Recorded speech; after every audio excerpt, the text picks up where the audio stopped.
मध्य प्रदेश की 9 सीटों पर वोट डाले जा रहे हैं और सबसे अहम है मध्य प्रदेश का चंबल अंचल। ग्वालियर चंबल अंचल की बात करना बेहद जरूरी हो जाता है क्योंकि ये मध्य प्रदेश की सियासत का केंद्र बिंदु कहा जाता है। हमारे साथ इस पर विश्लेषण करने के लिए हमारे editor in chief Brajesh Rajput ji लगातार मौजूद हैं, उनसे ही समझेंगे। सर, मध्य प्रदेश की सियासत का केंद्र बिंदु ग्वालियर चंबल अंचल, मैं गलत तो नहीं कह रहा? और अगर ऐसा है तो फिर क्यों? नहीं, इस बार जो 9 सीटों पे वोट है उसमें सबसे बड़ा इलाका ग्वालियर चंबल का इलाका है और हर बार हम मध्य प्रदेश के लोगों जो चुनाव को लंबे समय से देखते हैं वहीं पे ध्यान होता है कि वहाँ क्या होने वाला है। दरअसल वहाँ जो चुनाव इतना टकराव वाला होता है, तो इस बार भी आप देखिए सुबह होते ही जो मुरैना में तीनों प्रत्याशियों को पुलिस लाइन में बिठा लिया, पुलिस ने उनको नज़रबंद कर लिया है, पुलिस लाइन में बिठा लिया है।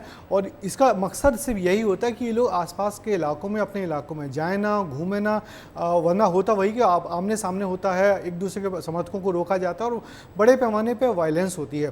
तो इस वायलेंस को रोकने के लिए पिछली बार से ये पुलिस ने ये तरीका निकाल लिया है कि वहाँ पे तीनों प्रत्याशियों को एक साथ बिठा लिया जाता है, नज़रबंद कर लिया जाता है, फ़ोन थमा दिया जाता है कि आप बात करते रहिए। मुरैना में जो कल एक फ्लैग मार्च हुआ उसमें सबसे रोचक दिलचस्प नज़ारा ये था कि आमतौर पर जो फ्लैग मार्च होता है उसमें पुलिस वाले तो चलते हैं मगर साथ में एक पीछे जेसीबी चल रही थी।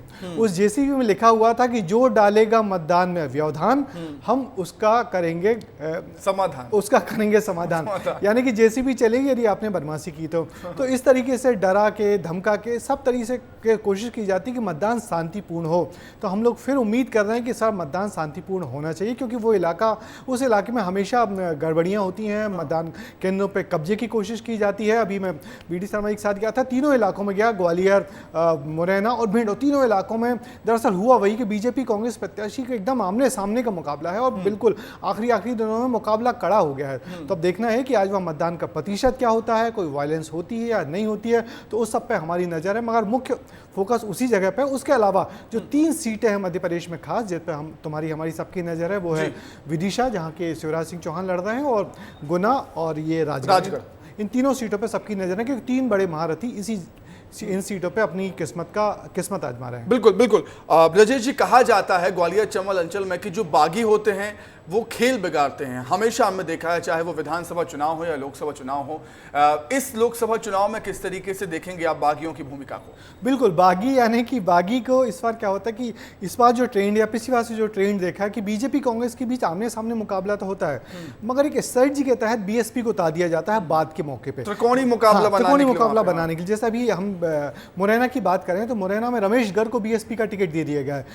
रमेश गर्ग पे 350 करोड़ का कर्जा है उनका, जो हम लोगों ने कागज देखा है। वो केएस ऑयल मिल के मालिक हैं, वहाँ बहुत बड़ी इंडस्ट्री है, उसके मालिक हैं, दिवालिया होने की कगार पे हैं। 350 करोड़ का उन पर कर्जा है मगर उसके बाद भी बीएसपी का टिकट लेके आ गए चुनाव मैदान में सिर्फ वोट काटने के लिए। हम भिंड की बात करें, भिंड में बीजेपी कांग्रेस के बीच सीधा मुकाबला था फूल सिंह बरैया और संध्या राय के बीच, मगर यहाँ पे फिर कांग्रेस का एक आदमी टूट के जो देवाशीष